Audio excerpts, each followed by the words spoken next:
Друзья, приветствую вас на канале Словения с Хельга White. После небольшого перерыва возвращаемся с вами к еженедельной рубрике новостей. И перед тем, как мы начнем обсуждать новости уходящей недели, призываю вас подписаться на мой канал, поставить лайк этому видео и не забыть поделиться своим ценным мнением в комментариях. В полицейском участке славянского города Новогорица сообщили о повреждении фасада жилого дома в городе Новогорица по улице Цанкарева. Незнакомец нарисовал на стене здания несколько граффити, тем самым принеся ущерб собственникам дома. Потерпевшая сторона внесла предложение о возбуждении уголовного дела по данному преступлению. По мнению полиции, все формы вандализма неприемлемы и должны быть осуждены. И также в полиции считают, что вандализм влияет на чувство безопасности в городской среде. Меня, кстати, тоже очень волнует вопрос вандализма. Например, наш дом был полностью испещрен всякими разными граффити. И даже однажды, когда мы уехали в отпуск, нам какой-то такой уличный художник нарисовал свою подпись на наших жалюзях, испортив тем самым наши ставни, и нам пришлось их менять по всей квартире. И долгие годы мы с нашими соседями собирали деньги на ремонт фасада дома. А это очень дорогое удовольствие. Нам даже пришлось брать кредит, чтобы отреставрировать фасад. И мы очень тщательно сейчас следим за тем, чтобы ни один вандал не приблизился к нашему дому и не имел возможности что-либо нарисовать на нем. И меня порадовало в этой новости, что таких вандалов, оказывается, можно привлекать к ответственности. До этого я уже интересовалась, к какой ответственности можно привлечь уличных художников. Но никто нигде точно мне не мог дать ясного ответа. Складывается такое мнение, что их очень сложно поймать за руку, и это действительно так. Они выбирают, как правило, ночное время суток.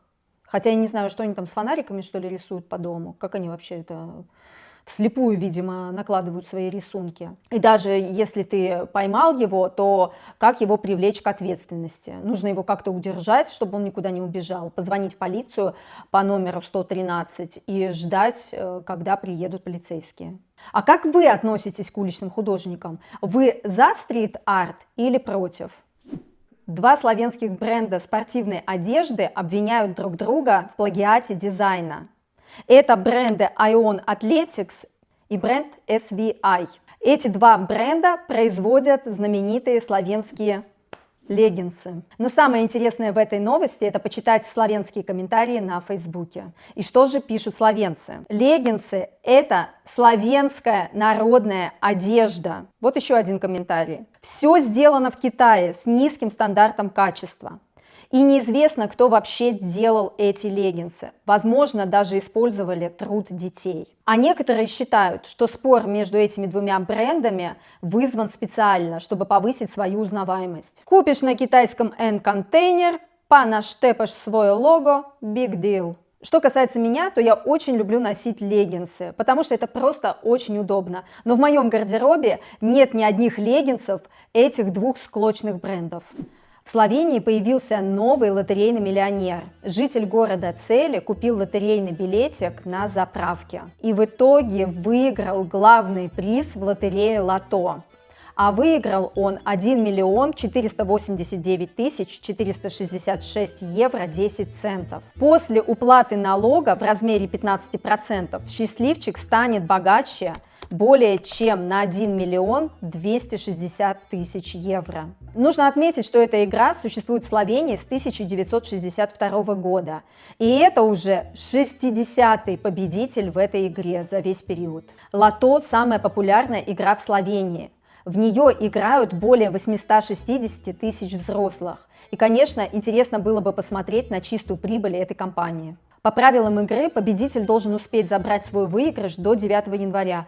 Очень надеюсь, что он не потеряет свой билетик и успеет вовремя забрать выигрыш. В управную иноту славянского города Вырника нагрянули с проверкой. Следователи подозревают, что сотрудник управной иноты Вырника выдавал незаконно ВНЖ иностранным гражданам. Следствие еще не закончено, и конечный результат проверки еще не ясен. Но, честно говоря, я не удивлена этой новости. Знаю, что в некоторых управных энотах действительно процветает коррупция. И некоторые люди из-за данной коррупции ждут свои ВНЖ до 2 лет. А, видимо, некоторые ушлые коррупционеры нашли лазейки и получают свои ВНЖ в ускоренном порядке. И в конце традиционно новости погоды от Алисы. Алиса, какая погода будет в Любляне в понедельник? Завтра в Любляне от +1 до +8, облачно с прояснениями. Спасибо, Алиса. Это как лайк, только лучше.